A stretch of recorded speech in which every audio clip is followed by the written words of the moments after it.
thanks for coming. And it is about 1 o'clock, so we can get started. Good afternoon, everyone. My name's Eric. I'm one of the rangers here at Boston National Historical Park. You guys are from all over, probably familiar with the National Park Service, but it might be a surprise to you guys that we don't just have those large natural national parks like out west in California or those battlefields like in Pennsylvania. We also have urban historical parks, and Boston National Historical Park, we are one of them. We're kind of a surprise, right? You don't normally expect to see a park here, and we're not your typical park. And even though we work on the Freedom Trail, that's why we're here, we don't even own and operate everything. We actually collaborate with many different sites, both public and private, to help preserve, protect, and interpret these sites. Talk about why they're so important, protect them, bring people out there, hopefully keep them going for generations, right? Good, I always like it when I get a nod. So anybody take a tour earlier today that went to the downtown neighborhood? Any repeat visitors? It's okay. You don't have to. It looks like it's all newcomers. That's okay. So earlier this morning, we offered tours that went to the downtown neighborhood of the Freedom Trail. And we probably figure you guys don't want to be stuck with the same person for 3 straight hours and buy them lunch. So we divvy up these tours into segments. And earlier today, we had the downtown part of the tour. And it was focusing on the big moments of upheaval here in Boston. We call it Meetings, Mobs, and Martyrs. It's a catchy title, right? It goes to the old State House, the Old South Meeting House. It goes on the streets of Boston where massive episodes of protest, violence, resistance. That's where they all took place. Boston Massacre, Boston Tea Party. It's a lot of fun, right? All these big mobs, all these big meetings, all this violence. But there's a problem with it all, right? It's kind of faceless. It's all these big groups, but what about the people? What about those individual stories that led to the revolution? We know those big events, but what about the individuals? What's at stake? Why do they do what they did? Well, in this tour, we're going to go to the North End neighborhood. And we have a really unique opportunity to talk about individual stories because even to this day, ever since the neighborhood was established with Boston in 1630, the North End neighborhood has always been a residential neighborhood. So what better opportunity to talk about those personal stories than to go to the neighborhood where people lived? Today on this tour in the North End, on the Freedom Trail, we're going to talk about the lives of 2 men and their families before, during, and after that great moment of the American Revolution that I'm assuming most of you are here to learn about, right? It's probably the big draw when it comes to Boston's history, that revolution. We're going to talk about 2 men, their families, and what they're going to struggle over. They're going to struggle for their belief in liberty. That's one way to look at them. They're both going to argue, they're both going to fight for their idea of, well, a question. Who should have liberty? What should you not do with liberty? What's too far? What's not far enough? This is a question that we can frame their stories in. These 2 men are struggling for 2 different answers to the same question. They have different ideas on who should have this liberty and what are the boundaries of it. They're going to be fighting for their answers to promote their family's future, to give their kids the best future possible. I mean, no parent can blame another parent for doing that, right? But as these 2 men struggle and fight for their answer, they collide head on. These men are clashing against each other in their answer to who should get liberty. And as time goes forward, both events beyond their control, but also through no small part of their own action, both of these men and their families are going to see a dramatic change. One of them is going to succeed in fighting for his answer of who should get liberty.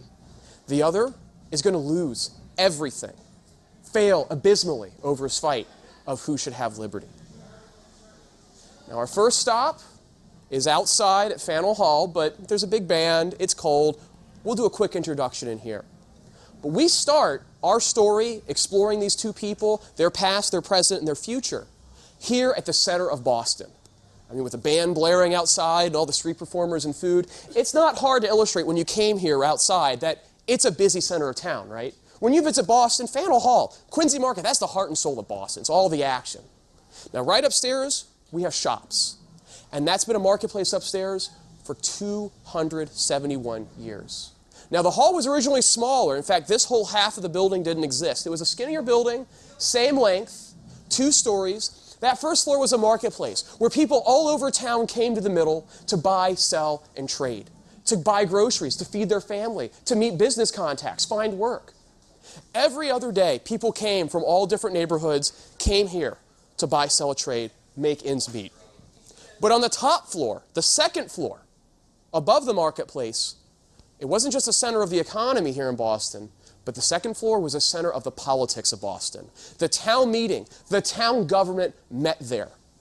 Every eligible citizen had a direct say, a direct vote, and a direct voice in all the business of the town.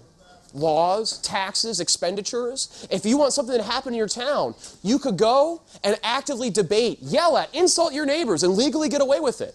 And fight for taxes and laws and where those tax dollars are going. Pretty awesome system, huh? But who's eligible? Well, that's kind of the catch. In a nutshell, you had to be a white Protestant landowning male. Pretty small fraction of the town, pretty small fraction of my group, too. All the ladies are going, hey, wait a minute. About 5 to 10% of the town actually had a vote in the town meeting. But think about it. If you were born a white Protestant male, but you worked hard, you struggled and gained property, you worked a business, you earned a house, you worked hard and gained property. If you succeeded in that top floor of Faneuil Hall, that's where you got to exercise your rights as a citizen. You got to have a vote. You got to have a voice. You got to have a say in everything. That's a lot of power. That hall represented to people that could vote their privileges, their responsibilities as a true citizen. And our first character, our first person who came up, worked his way to the ranks, and aspired to getting up there, his name is Paul Revere. He's an all-American dream success story. He's a man that did not just inherit that right to a vote upstairs. He had to work for it. Who should have liberty, if you ask this guy? It's those who worked hard, gained property through their own industry. They should have a voice upstairs. They should have a say about the future of their town. He's struggling for what he believes in. And as he struggles, there's a lot of roadblocks. He joins revolutionary movements, fearful that he's going to lose his voice. In the 1760s, Parliament passes different laws and acts that directly tax the people here and ignores that town meeting upstairs, ignores his voice that he's fighting for, trying to gain. He joins resistance movements and goes so far that by 1773, this man, as best we can tell, took part in the infamous Boston Tea Party. He darkened his face, he joined a mob, and he'll help destroy $1.5 million worth of tea in today's money. All to prove a point, along with thousands of others. And while he did this, he thought he was trying to fight to protect that vote upstairs in the Great Hall, the town meeting hall. But the punishment for the Tea Party shut down that hall, closed the government, closed the harbor of Boston and the economy upstairs in the marketplace. The question is, does he keep rebelling? Does he keep resisting and risk it all to get that meeting, that vote back, his idea of liberty? Or does he behave himself, hope that through good behavior he gets it back? While this man is struggling, there's another man in this town, born and raised just like Paul Revere, dramatically different background. Folks ever heard of a man named Thomas Hutchinson? Anybody? Anybody? Heard some nods when I mentioned Paul Revere, shouldn't be a surprise name. But Thomas Hutchinson, while this guy, Paul Revere, was effectively just some guy, you might have heard of him in the newspapers a couple times when he put advertisements in. This guy, everybody knew who this guy was. Because this guy was from money. This guy was, by 1770, governor of Massachusetts, the most powerful man in this colony. Who should have liberty? Well, Paul Revere says it's the men that work hard and earn it. This guy says it's those who are from money, power, wealth, education, and connection. This man is born of a rich family. He's well-educated, well-connected, and he hates the town meeting. After being a young politician there, he hates how all these common people can come together and demand all these things. Passionately vote about things that aren't even in the best interest of the whole Commonwealth, the whole colony. He bypasses the town meeting. He hates it upstairs and goes down the street to the old State House where he can become a politician of real power. A royal official, a royal governor, the eyes, the ears, the voice of the king. When the town meeting shut down in response to the Boston Tea Party, this man has never been closer to his dream of consolidating power under the oligarchy of people you can trust, people with the power, people with the right stuff, in his opinion. But the decisions of this man, the actions of this man, within a year and a half, one of these men is going to win. One of these men is going to lose everything. And it's all about their decisions and other actions that are going on around them.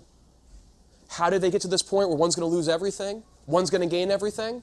Let's talk about their past, their story. Because what makes this story so much more compelling? These guys weren't just Bostonians who had a vote in the hall upstairs. These two men were neighbors who lived right down the street from each other. So what better way to talk about their past, present, and fate than visit their homes, where they lived, where they made these critical decisions. We're going to visit the home of this guy, Paul Revere, first. And then, spoiler alert, we're going to then visit what's left of this guy's house.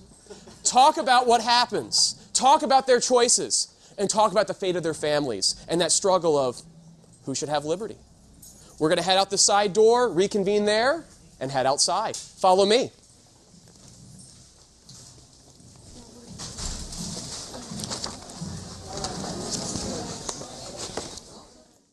Across the street and then make a right into the park. That'll be our first stop. So our first stop is actually this brown wooden building right over here. That is the famous Paul Revere House. But he did not own it, with a course to make it an all-American dream success story, right, with the help of mortgage, until 1770. Paul Revere gets this house after he's been married for a little over a decade. By this point, he's already been the father of 8 children, all about 6 survived to some adulthood. By getting this house, he is finally getting everything he's worked for. Because who should have a vote? Who should have liberty? Those who worked hard gain property. And this is that physical piece of Boston that shows that he has a right to have a vote, to have liberty. He has a piece of this town. He should dictate its future. But this was not a guaranteed fate. We go back to the beginning of Paul Revere. We have to actually talk about his father. Our Paul Revere, our all-American dream success story, right? What makes it more all-American is the fact that he was the son of an immigrant. His father's name was Paul Revere. His father was a teenager in France, a Huguenot, a Protestant, who left France because of religious persecution, looking for a new future. Apollos came to Boston and learned the trade of gold and silversmithing from a master craftsman. As Apollos grew up, he married. He married into the Hitchborn family, a more established, a more prominent local family. And his first, oldest surviving son is our Paul Revere Jr. Apollos Americanized his name over time. No one could seem to pronounce Revoir in New England. He had that nasally accent and, the drop in the I's, and, it just becomes Revere. Paul Revere Sr., this is Paul Revere Jr. And Paul Revere, our Paul Revere, learns the silversmithing trade from under his father as an apprentice. As Paul grows up, he becomes a teenager and will go off to war in the militia during the French and Indian War. When the war is over, when his service concludes, he comes back home. He takes over his father's business because his father passes away. He works the business partially under the help of his mother. He also marries a local girl, Sarah. He was going to work hard the next 10 years to be somebody.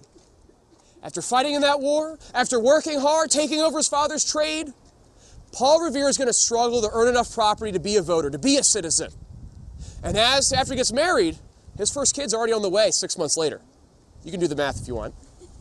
And he'll be the father of 8 children with Sarah. He's got a growing family. He needs to give them a good future. Best way to ensure that? Own your own home. Give them a good future. Give them a good neighborhood to grow up in. And he's going to work so hard that even in the tough times of the 1760s, after that French and Indian War, the economy starts tanking. There's no more wartime spending, no more free-flowing money. There's less trading voyages. There's also less job opportunities. As a silversmith, Paul Revere relies on rich people. He takes the silver and gold from the rich, like you, sir, takes it, melts it down, makes it into beautiful works of art like teapots, something useful, gives it back to you with a commission as profit, and then you get to have that as an heirloom, a valuable piece of art that you can hand on to your children. That's how you accumulate wealth. Sound like a good plan to you? Sure. Yeah. But if there's less seagoing voyages, there's less free-flowing money, there's less commissions for artwork. And Paul Revere, make him even more all-American, right? He's going to be an entrepreneur. He's going to open other businesses, whatever he can do to make more money. Get enough to maybe get a house someday. He's not just going to be a silversmith, he's going to become an engraver. Using his talents of working with metal, he'll take copper sheets and engrave images, beautiful images, so that when you rub ink on it and press it against paper at high pressure, you impart an image. That's how you can get pictures in books. So he'll be taking commissions to be an engraver for copper plates for printing. And he also, because there's no medical board, will become a dentist. He will put advertisements in the newspaper for false teeth. He knows how to work with metal.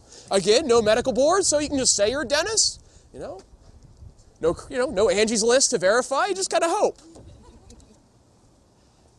After many years of struggle, he joins revolutionary movements because in this hard time where he's going into different businesses just to keep afloat, get ahead, taxes from Great Britain are taking away the voice that he aspires to and the voice that others have. Taxes directly from Great Britain, they feel, are threatening their economy, threatening their future, threatening their liberty. Paul Revere clearly sees solidarity in this disagreement because he joins revolutionary movements. He joins groups like the Sons of Liberty. He joins other secret groups, and they protest British policies. In 1770, when he finally earns this house, a major event had just happened just across town in King Street in front of the old State House. British soldiers had been sent here to be a peacekeeping force. They were not welcomed by many of the rowdier, mobbish group of the town. Fights, violence broke out, and eventually the soldiers opened fire and killed 5 people. Now the mobsters were beating up and bullying, threatening the lives of these soldiers. They opened fire, largely in self-defense, many claimed. But they killed 5 people. It was called a massacre. And to capitalize on this belief it was a massacre, to hammer home that this was unjust murder, not an accident, Paul Revere uses engraving talents to do something that we all would love to do, right? Make our politics be profitable. Yeah? Yeah? One thing to be supporting an idea, to make it profitable, that's always good. Now, Paul Revere is not exactly the most original guy. He might be a great entrepreneur, but he's not a true original artist. He's not talented in art. He can just copy really well. A few weeks after the massacre, a man named Henry Pelham, man with true artistic talent, met up with Paul Revere, showing an image that he made of the event as he saw it, as he believed it. Paul Revere asked if he could borrow it, took it to a shop, and effectively copied it, verbatim, printed it off as his own, and made money. He entitles it, "The Bloody Massacre Perpetrated in King Street, Boston, by a party of the 29th Regiment of His Own Majesty, the King." Are the troops getting beat up and bullied? No, they're standing up proudly, getting ordered to fire. The mobsters, are they a bunch of ragtag troublemakers? No, they're a bunch of well-to-do Bostonians, middle, upper-class gentlemen and merchants, businessmen. Look, one of them's even walking the dog. And look what happened, they're getting mowed to pieces. Now, this was actually mostly Pelham's, but Paul Revere, clearly loving it, copies it and adds a few more things just to make it juicier. What does it say in the background there? Can you see that? Butcher's Hall. Butcher's Hall. It's a hall of butchery, of slaughter, of unjust murder. At the bottom, he signs it, engraved, printed, and sold by Paul Revere. He sells it to printers, they print them off, he gets a cut. And at that same year, he finally gets his house. Maybe a little controversial in his plagiarism, but it got him money, and he gets his house with the help of mortgage. Now, when he gets this house, it's more than just a now tangible right to a vote, to liberty. Because think about your homes, folks. It's where you raise your kids. It's where you form memories. It's your life. It's where you keep all your stuff. It's where you have, you guys all right over there? It's where you have dinners with close friends and family. When he gets his house, it's more than just getting a piece of property. This is going to give his kids a better future. Give them a home that they can grow up in, and it's like picking a school district today, getting them in a good neighborhood where they're going to make the right kind of friends. This North Square community is set back from the waterfront. You don't want to be on the waterfront. There's all that drinking, gambling, all those sailors. You don't want your kids hanging out with sailors, all right? But you need to be in the North End because you need to be close to these rich merchants like this guy. A few blocks back from the waterfront is the North Square community. Well-to-do people, other artisans, merchants, future clients for him, but also the right crowd that his kids can get to know, grow up with, make the right kind of friends. Also, when you look for a house, you always look for a good commute, right, adults? Got to have a better commute. You don't want that long, drawn-out, full of traffic one. He's only got 3 blocks to walk, essentially, to get to a shop down on the waterfront. Can't beat that. All these reasons. That's why he gets a house, just like anybody else. But he also now has a right to a vote. And after earning that, there's still threats to his right to a vote. He still resists, even after getting this house, British policies. In 1773, a lot of things come to a head for Paul Revere. First, his beloved wife, Sarah, dies. A few months later, he will remarry a young girl right here from North Square, Rachel. With his new bride, they're going to start all over again, and she's going to help take care of all those kids. And later that same year, a new tax from Great Britain, a Tea Act, was put into effect. And men like Revere, most of this town, they hate it. It was a monopoly scheme, bringing tea over here, even though it's going to bring the cheapest tea ever. It was being taxed without the consent of the people here, without the consent of men like Paul Revere. Meeting after meeting ensue. And on December 16, 1773, it's all going to come to a head.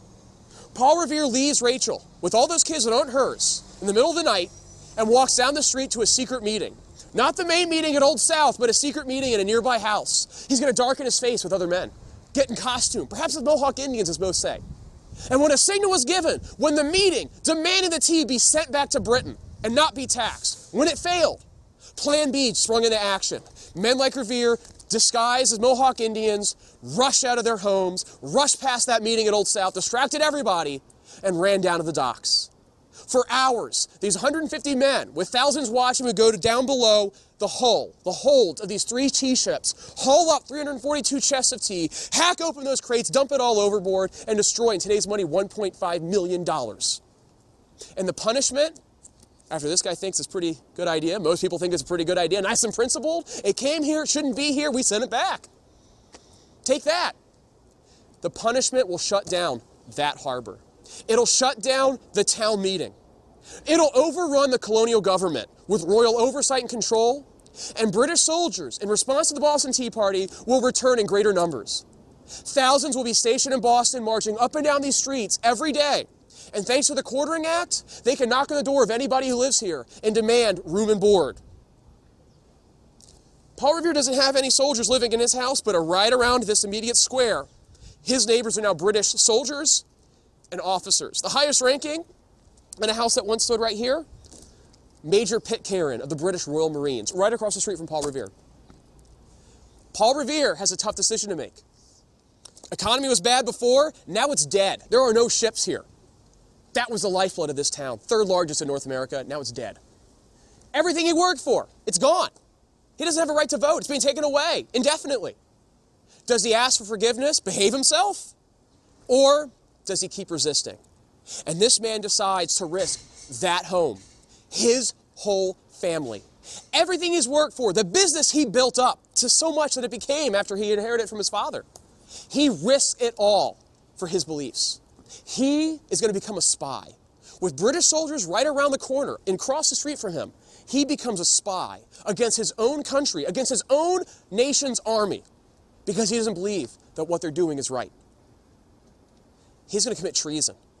He's going to become part of a spy network. As British soldiers go on expeditions to the countryside to reassert that this is British soil, there's loose stockpiles of powder and weapons out there. You can't just leave it lying around. You got to get to that, protect it. But every time the soldiers go out, rumors abound, fear mounts. They're on the march. They might kill. I think they did kill. No, by the time it gets to you, they have killed. 1, 2, no, 6 people. When there's uncertainty, when there's fear, when there's panic, even today, do you always believe the least case scenario or the worst case scenario? That worst case scenario nags in the back of your head. You don't know what to believe, you're scared. And when the British go on the march, no one's killed, but they just marched to Cambridge across that river. And it sets in panic. We will never be caught with our pants down again. We have to know exactly what they're doing. We can't trust these people. And Paul Revere is going to be part of that scheme. Stay one step ahead of the British, find out everything they're doing, and inform an illegal government forming in the countryside that's claiming to protect the true will, true safety of the people. Paul Revere is going to gallop after the powder alarm in Cambridge in September 74. He's going to gallop all the way to Philadelphia to alert the Continental Congress about what's happening, about all these people being unemployed, all this tyranny. And of course, every time he shares information, it starts that rumor mill yet again. More fear. I mean, by the time he tells the Continental Congress people are out of work and worrying about going hungry, by the time he gets to South Carolina, people think that everyone's starving and begging in the streets. All while he's doing that, he's leaving Rachel behind, pregnant with their first kid together, and so all those other kids that aren't hers. She's the true hero in all this, if you ask me. It wouldn't be possible if she wasn't around to take care of these kids. Unsung heroes, I tell you.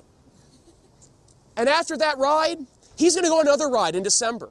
Another British expedition to Portsmouth, New Hampshire, seized powder and supplies in a fort that was only defended by 6 men.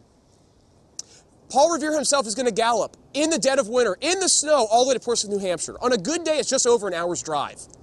He did it on horseback, in the dark, in the snow, goes all the way up there, alerts them, and the locals of Portsmouth invade the fort, overpower the 6 men, and claim the powder is theirs. 2 months later, in February 1775, Paul Revere has 3 friends go in a rowboat out to a castle in the middle of the harbor to see what the British are up to. They might be on yet another expedition. We can't let them go out undetected. The 3 men are arrested and thrown in a dungeon for 2 days because they found out that the British were actually preparing to leave. They go up to Salem, Massachusetts, but lookouts detect them and are able to hide the supplies before the soldiers can get there. On April 18th, 1775, Paul Revere gets confirmation that there's going to be yet another British expedition. And this time, Paul Revere is going to yet again leave Rachel and all the kids behind and risk their future. He decides, along with his colleagues, that this information of a British expedition cannot go undetected out in the countryside. People need to know about it. It's too big. It's too dangerous. We got to inform the people out there. And Paul Revere is going to leave that house, leave everything he earned, everything he loves. He's going to risk it all for his idea of who should get liberty, because he believes he's in the right by committing treason against his country. He's going to walk down that door, out down the street, out that door, and he's going to pass by the house of his neighbor, Thomas Hutchinson. And when Paul Revere passes by that house on April 18th, 1775, Hutchinson's life is going to be changed forever. Why does that happen? Let's go right up the street ourselves and talk about Paul Revere's neighbor, Thomas Hutchinson. Follow me. So now we're on Garden Court. It's a small little spur off of North Square, definitely part of the North Square community.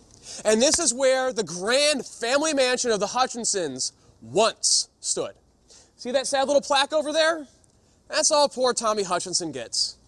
Might be a little bit of a spoiler, right? One guy still has his house, this guy doesn't have anything. As best we can tell, there is no trace anymore of the grand 3-story brick mansion that once stood here. But imagine, 3 stories, brick, really nice mansion, family mansion. You know how every neighborhood has got that really nice house? This was it. This was the gem of the North Square community.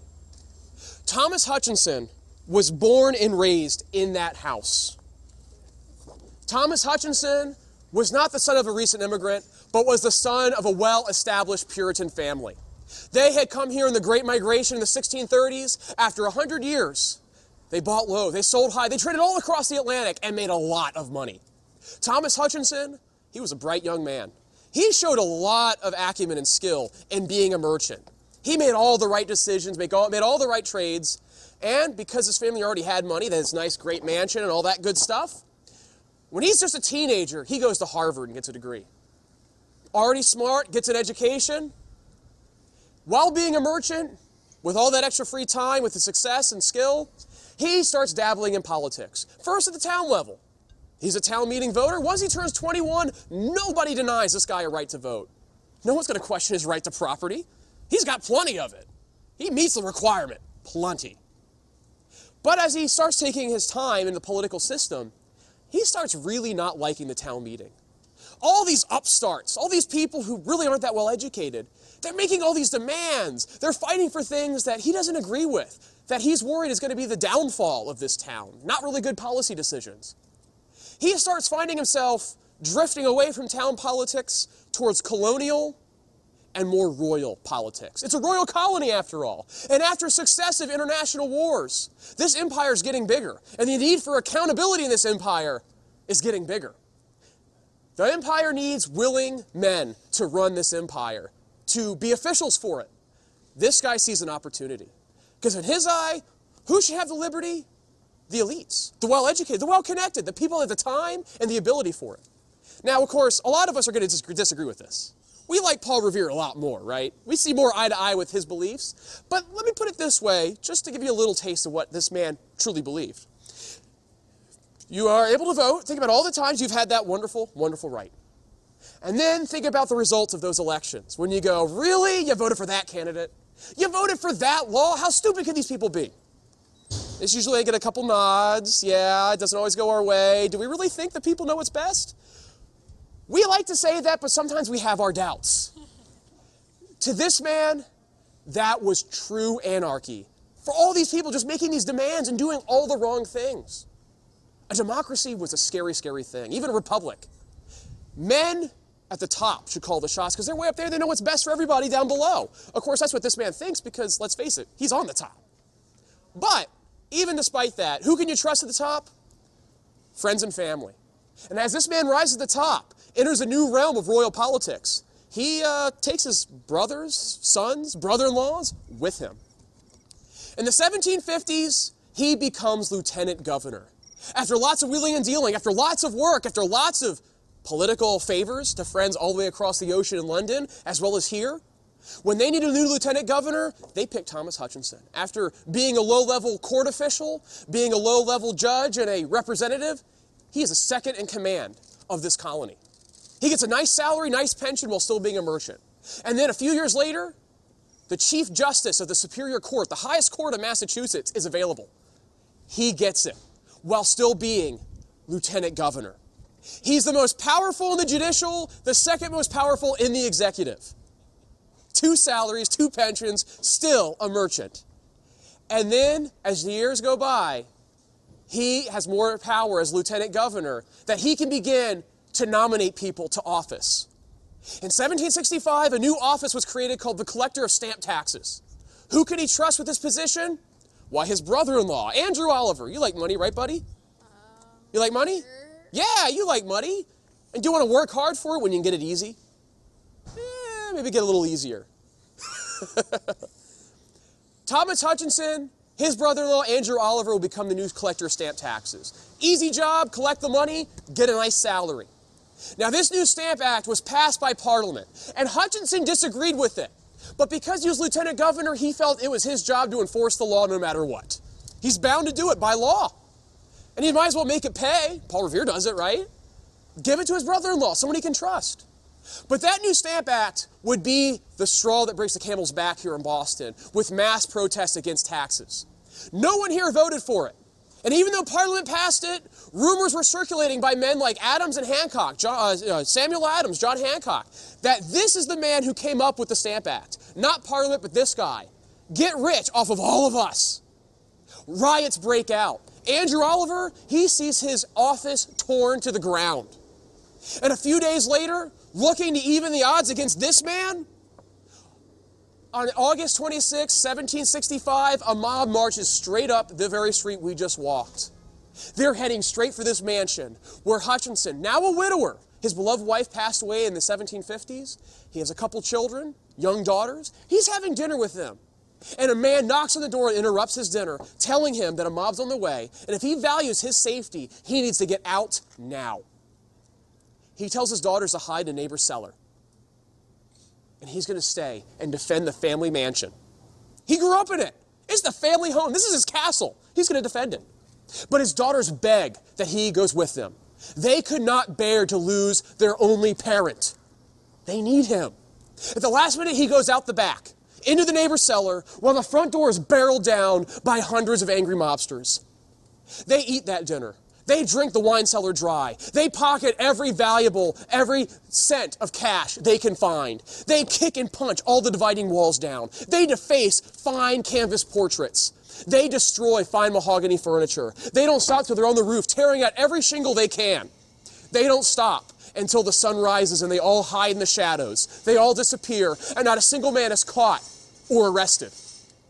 In today's money, Hutchinson suffered about $500,000 in one night of damages and theft. But before we feel really bad for this guy, don't forget, he's a rich guy. He's got a second home. He moves his family to his country estate while they slowly rebuild the family mansion, refurnish it. And don't feel bad, again, because it helps to have friends in high places, right? The Massachusetts legislature feels so bad for him that they approve public funds to help him out. That always is the kicker. And his career doesn't suffer. He becomes acting and then governor, official governor, the highest, most powerful man in this colony. He becomes governor of Massachusetts Bay. But by 1773, he has a crisis on his hands. A new tea act, a monopoly scheme to save the East India Company. A couple merchants in each major port, like Boston, are going to get a guaranteed shipment of tea on the cheap. They're going to resell it on the cheap and undercut any smuggler so that the company will finally make a profit. There's a small tax on it, but it's still cheaper than any going price of tea. Massive, massive meetings take place, demanding the tea goes away. Massive resistance breaks out. An Old South meeting house. Massive, thousands of people gather to negotiate a way to get the tea out of here. And as time ticks down, only this man on December 16th, 1773, seems to have the power to let the tea go peacefully. But he is bound to do the will of Parliament. That's his job as the executive, the enforcer. At the last minute, as thousands are packed in that cold meeting house, he says no. The tea must come ashore. The taxes must be paid. Now, no one mentions this, but two of the consignees, two of the merchants getting that easy shipment of tea are his two sons. So he says the tea must stay. And when that happens, men like Paul Revere, costumed as Mohawks, run down to the docks, destroy 1.5 million in today's money. And the punishment that we all went over, it affects him too. This man is going to get fired. He's going to lose his job and be replaced by General Thomas Gage, commanding thousands of troops here. After he transfers power in June 1774, the guy that lives in that mansion, newly unemployed, he goes on a much-needed vacation. You blame the guy? He goes to London. He meets with his friends. He talks about how it's not his fault. These people are that crazy here. Give him a second chance. And then after 9 months of vacation, a man named Paul Revere, his own neighbor, maybe walked down Prince Street, maybe walked down this very garden court, we don't know. But he had to go in this general direction on April 18th, 1775. And when he did and passed by this grand mansion, Paul Revere set in motion events that would ruin this man's life forever. This man's vacation would be a permanent exile. What does Paul Revere do? Let's go to our last stop and find out. Follow me.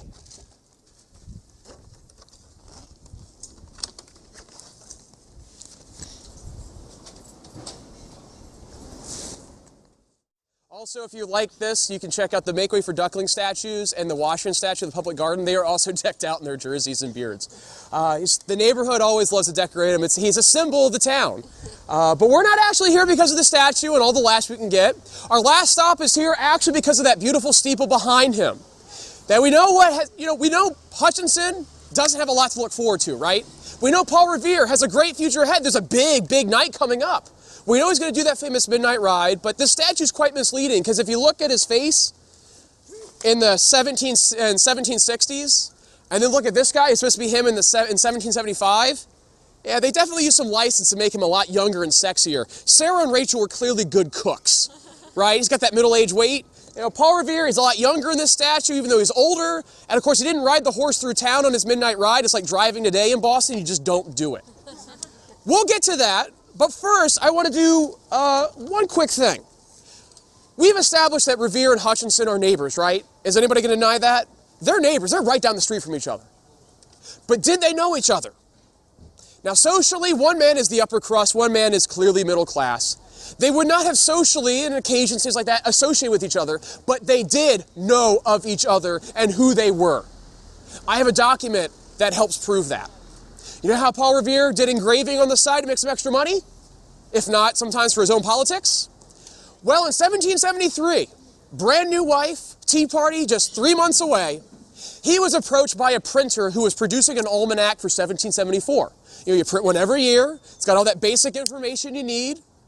And the publisher needed a nice front cover, a front cover image to sum up the year of 74. It's got to hit the presses before 74 because it's, you want it on the first. He needs a front cover image, and Paul Revere is commissioned to make this front cover plate. Now, Paul Revere is a plagiarist. He is not original. When it comes to this frontispiece, he copies a cartoon from a magazine in England. But he does this wonderful, wonderful edit to it that's perfect and just shows you how personal, how brutal this disagreement between Paul Revere and Hutchinson, how brutal it is. Now, this cartoon he copies is a cartoon called The Wicked Statesman. And it was a local printer or a cartoonist in England lashing out against the fat cats in Parliament, essentially. It was this lazy official getting all this easy money, and he was being confronted by the devil for his crimes. Paul Revere copies this, and he has one wonderful edit. This is what hits the presses for the 1774 almanac. It's titled The Wicked Statesman, or a Traitor to His Country, at the Hour of death. Who's that guy? Look familiar? Thomas Hutchinson is the fat cat. Thomas Hutchinson is being confronted by the devil with a list of crimes that he has committed against his own people. There is an emaciated skeleton with a spear about to stab him through the heart, executing him for his unforgivable crimes. Clearly the same guy. No denying. That's Paul Revere's edit. He copies the devil, the crimes, the skeleton, but that is Hutchinson in Paul Revere's own hand. And on the table of Hutchinson's table, or on the table, is a note for 1,500 pounds sterling. His controversial, very well-paying salary. Could you get more personal than this? To Paul Revere, Thomas Hutchinson is a traitor to his country. But if you ask Thomas Hutchinson who the traitor is, especially after the 18th of April, who's the traitor to his country? Paul Revere. Hutchinson goes on vacation. He would have likely seen this because it was in bookstores by the 1st of 74. He doesn't leave till June. And if you want to know who made this, he would have been able to find out. It was Paul Revere's doing. His own neighbor, completely trashing this man. He goes on vacation, and Paul Revere, he risks it all as a spy. Spying against his own government, the military. And on April 18, 1775, he gets confirmation that the British soldiers are going on expedition west of here. They find out finally that they're heading to Concord, Massachusetts. There's a stockpile of weapons there. It's a clearinghouse for supplies. The illegal government's been meeting there. But what really concerns Revere and the spy network is the town just before Concord. On the way to Concord is Lexington, where Samuel Adams and John Hancock, the two major critical leaders of this movement, they're staying and hiding in Lexington. And unlike Revere, who's brushing with treason, Hancock and Adams are actively wanted right now for treason. They could be arrested under this surprise attack, and it'd be a huge blow to this movement. Can this be allowed to happen? No. And Paul Revere is sent on a ride. He's not the only one. These guys aren't idiots. They're not amateurs. They send a backup rider, who gets no credit today, by the way. His name's William Dawes. Dawes goes the land route. Boston was a peninsula then, surrounded by water on 3 sides. Dawes, lesser known now, just like then, was able to get past the British sentries at the main gate, gallop through the land into the countryside. While Paul Revere, in case he doesn't make it across the river, because it's a British warship, it's a high-risk operation, he could get arrested.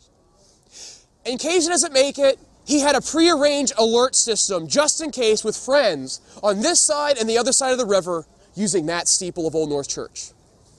If the next couple of nights the British go on an expedition, 1 lantern meant they were heading out that night by land, that land bridge. But 2 lanterns meant they were going by boat across the river to probably Cambridge. Paul Revere has men hang 2 lanterns up on that steeple. Across the river, his cooperatives see it, and Paul Revere is rowed carefully across the river in a full moon past the British warship and safely makes it. Confirms all the details of the information, gets on a borrowed horse, and gallops off. Other riders, of course, were sent, and every local alert system snaps into action because we need to be 1 step ahead of these soldiers. We can't trust them. Now, Paul Revere, he goes to other local leaders, alerts them, tells them the details. He doesn't just yell to everybody. That's just inefficient. He's going to do like a phone tree when soccer practice is canceled, right? Right, parents? You go to those 2 people, they go to their 2 people, they go to their 2 people, and it branches out. He makes it to Lexington, alerts Hancock and Adams. Eventually, Dawes catches up. Because Hancock and Adams are kind of arguing and not sure when they're going to leave. And they really want to finish dinner. You know, it might be a couple more hours till the British actually come. Yeah, we can wait. Dawes and Revere keep going. And on the way, they meet a 3rd local guy named Samuel Prescott who knows the roads. He volunteers to help them. He's a friend of liberty. He'll show them away. You know, like today, there's not very good signage. You can get lost pretty easily out there. Not long after this, though, as the 3 men make their way down a dark road, they see a couple men in the darkness on horseback. They see a couple men milling around, and they find out that they're British Army officers. They decide to make a break for it. Just gallop right past. Make a break, they won't even catch up. When they do that, though, as many as 10 to 12 British officers show up in the darkness, much more than a couple. They chase all 3 men. Dawes gets lost, falls off his horse perhaps. He's okay, but he's stuck on foot the rest of the night and wanders back to Lexington in the dark. Prescott gets away, knows the roads, jumps over a fence, and gallops off. But Paul Revere, he is captured with a pistol clapped up to his head.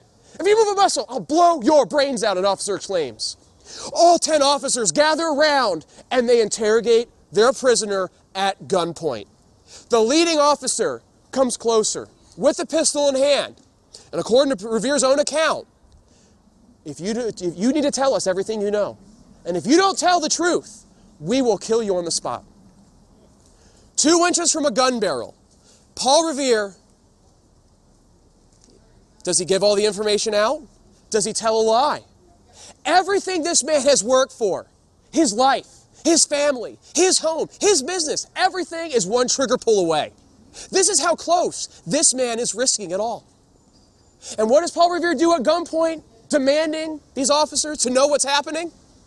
He tells the truth. He spills the beans. Except he leaves out that critical detail that Hancock and Adams are just right down the road in Lexington.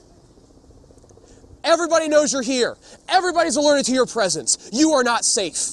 And as time goes on, and as they take Paul Revere, and actually they captured a few more men, as they wander down the road in the dark, they hear gunshots, signal guns, bells ringing in the distance, different local signals going from town to town. If you live in Lexington, you know the British are heading straight to your town. But men like Revere, they keep spreading those rumors. They're on the way, but what are they going to do? Men are panicking. Men are awake, losing sleep. They're cleaning their muskets. They're making bullets. They're going to the tavern. They're drinking because they don't know what else to do. Their lives could be at stake. Their whole family and future is this little town, these little homes. Because everybody's awake. Because people are moving around. Maybe this guy was telling the truth. They eventually let Revere go. Without that borrowed horse, never be seen again. You're a terrible guy to lend things to. And you and the other captives wander back to Lexington in the dark, and there, guess who's still just hanging out? Samuel Adams and John Hancock. They finally get their act together, but you end up having to help drag a chest of papers out of town as the British are entering. As you just get out of vision, the British come into town. In the middle of town, in Lexington, are a group of men from that town making a stand for their homes. This is their life. This is their future. This is what their family depends on. They don't know what's going to happen, but they're going to make a stand. Maybe with some liquid courage, maybe with a lot of grogginess. They are scared out of their minds. And when the British order them to disperse, they begin to run away. Order is given to retreat. But then a gunshot rings out, and all the British open fire. In all the confusion, men are dead or dying. And the British march to Concord, and this time, after another standoff, both sides shoot at each other under orders. Both sides claim casualties. And the rest of that day, the infamous April 19th, 1775, the British will retreat nearly 20 miles back to Boston. And that whole way, people will turn out to drive this invader back, to fight and spark off a Revolutionary War. If you're a loyalist in the countryside, you are fleeing to the only safe place, Boston. But if you're a patriot, a rebel, the family of Revere, you are trying to get out and avoid becoming a hostage. As loyalists flee to the only safe place, Boston, rebels flee to the countryside. Paul Revere tries to pull as many favors as he can, get his family out. And they're going to hide in Watertown, downriver in Massachusetts, for 11 months as refugees, living on the charity of the friends around the area. People in Boston, though, they're going to endure bombardments. Battle of Bunker Hill, 2 months after Lexington and Concord, right across the river, makes this a siege with cannonades, surprise attacks, starvation, and a shortage of firewood in the winter. 11 months, these loyalists, any hostages, and the soldiers endure. And on March 1776, the British Army decides there's nothing to gain here, let's pull out, let's evacuate. And when they leave, they have to take with them all 1,000 loyalist refugees. All the friends, relatives, colleagues of Hutchinson, you can't leave them here. They could die for their beliefs. They're the enemy. And so when the British leave, they cram into the rat-infested holds of these ships 1,000 loyalist refugees, only able to carry what little they can on their backs. They're going to leave this town, in many cases, forever, and they're going to get dropped off in Halifax, Nova Scotia, where to this day, many of those loyalist refugees, their descendants, still live in Canada to today. Others go to the Caribbean and British colonies there. Others go to the mother country of England, which, by the way, they have never been to. And no matter where they end up, these people have to start their lives over from scratch. They've lost everything. And there they tell Hutchinson that he's lost everything. The man's going to die 4 years later in 1780, living off the charity of the few friends he has left. He dies a nobody. He disappears between the lines of history. But Paul Revere, he comes back victorious, and he makes the most of his liberty and his freedoms. He's going to start businesses with his sons. They're going to make bells out of brass. They're going to make cannon tubes. They're going to make copper sheets and spikes that are critical for the new booming maritime industry. Paul Revere and Sons, they're going to supply the United States Navy to build and keep ships like USS Constitution herself across the river, keep her afloat and in fighting condition. Paul Revere is going to be a critical wartime supplier during the War of 1812.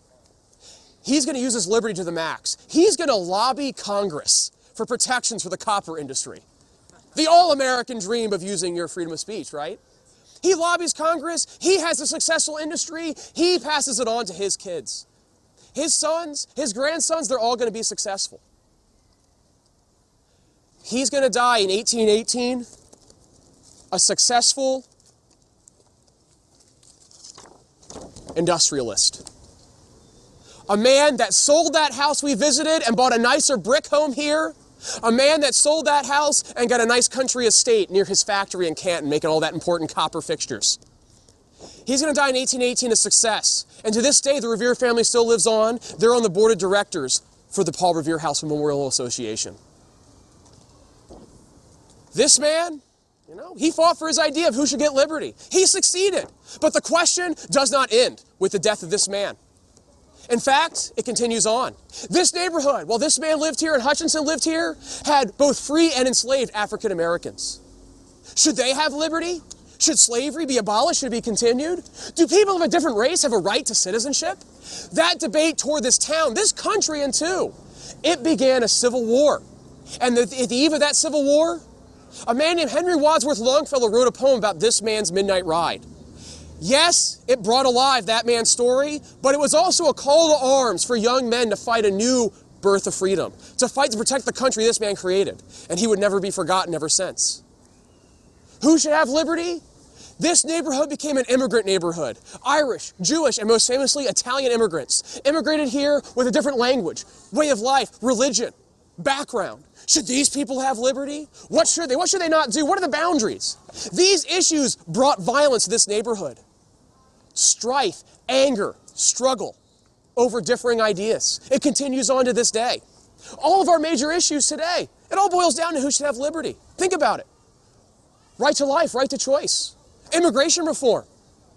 Do corporations, do they have their own basic innate liberties to contribute in campaigns? What about the globe? Does it have its own rights and need protection? What about healthcare? What's too far, what's not far enough? It's all about this idea of liberty. And every time we have this debate, we always go back to men like this guy. In fact, just a few months ago, the media was asking, was Edward Snowden a Paul Revere of the 21st century? Was he a hero or a traitor to his country? Just like today, as then, it depends who you ask. When we do this, it's good. I'm a history major. Of course I support using history. But we use these men and their past as guidance in our decisions for the future. That's okay, but we have to be responsible. We have to remember the full story, both sides. Because these men let their disagreement become a civil war. Thousands of lives were destroyed so that others could have what they dreamed.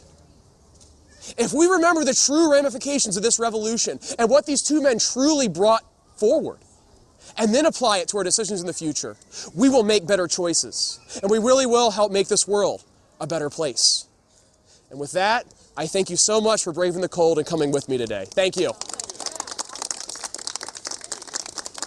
Thanks so much, everyone. If you have any questions, I'll be here as long as you need me. If you want to continue the story, follow the trail across the river, right over to Bunker Hill, the battle, USS Constitution, the ship that Paul Revere helped supply. You can actually see his own copper in the Constitution Museum right over there. Go inside the Old North Church, go inside the Paul Revere House. It's open to the public till about 5 today. Please check it out. Have a great day in Boston. Thank you so much. I have maps if you need it.